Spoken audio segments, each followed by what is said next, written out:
Et comme tous les jours, donc le lundi encore plus que d'habitude, nous démarrons avec Pierre Desreaux de Pure Média. Bonjour Pierre. Bonjour Philippe. Et on va commencer avec vous par les audiences télé. Qu'est-ce que les Français ont regardé ce week-end à la télé? Alors hier c'était dimanche et comme souvent c'est la soirée cinéma de TF1 qui s'est imposée en tête des audiences. Pas de blockbuster américain hier soir sur la une, mais une comédie française inédite, Sous le même toit, signée Dominique Farrugia.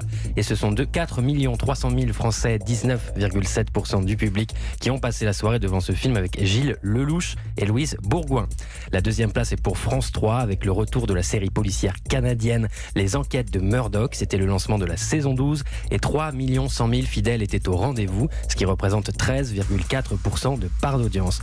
Ensuite, nous avons un joli coude à coude entre France 2 et M6. France 2 est juste devant avec sa traditionnelle case dimanche de cinéma. Une fois n'est pas coutume, pendant que la une proposait un film français, c'est un film américain qui était à l'honneur sur la 2. La 2 qui proposait Premier Contact, le film de science-fiction inédit de Denis Villeneuve avec Amy Adams. 3 millions de cinéphiles au rendez-vous, ce qui représente 13,9% du public.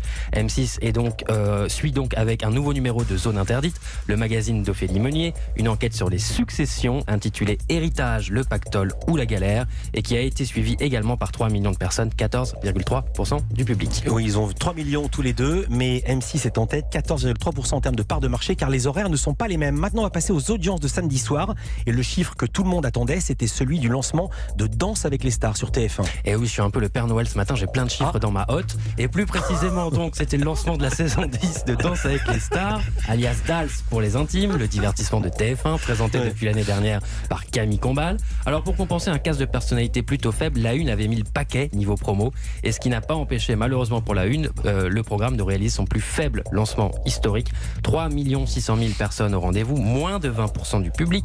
Par rapport au lancement du programme l'année dernière, Danse avec les stars perd plus de 1 million de téléspectateurs et plus de 4 points de part d'audience. Un recul très marqué donc pour Danse avec les stars, qui présage peut-être de semaines un peu difficiles à venir, mais du côté de TF1, on préfère se réjouir des scores réalisés par le programme sur les cibles publicitaires, notamment sur la fameuse ménagère de moins de 50 ans. Dis donc, les cadeaux du Père Noël, ils sont coincés dans la cheminée. Alors, parmi les autres chiffres à retenir, la Coupe du Monde de rugby qui sème un peu la zizanie dans les audiences du week-end. J'ai suivi ça. Exactement. Alors, les amateurs de ballon ovale sont gâtés, puisque depuis vendredi, la Coupe du Monde de rugby est à suivre sur TF1. Le principal chiffre à retenir, c'est le score réalisé par le tout premier match en compétition du 15 de France. C'était samedi matin, entre 9h15 et 11h. Ça a cartonné. Et la victoire sur le fil des Bleus sur l'Argentine a été suivie par 4 300 000 téléspectateurs, 57% du public. Donc oui, c'est un énorme carton, d'autant plus que les Bleus ne sont pas du tout favoris et que l'horaire de diffusion n'est pas spécialement favorable.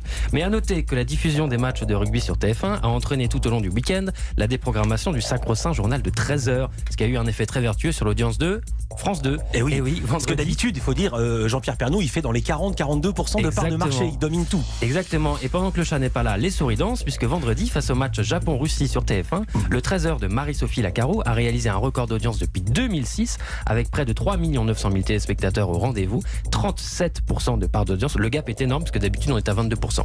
Donc 22%, 37%, voilà. Merci beaucoup, Pierre Desreaux, à demain. Europe 1.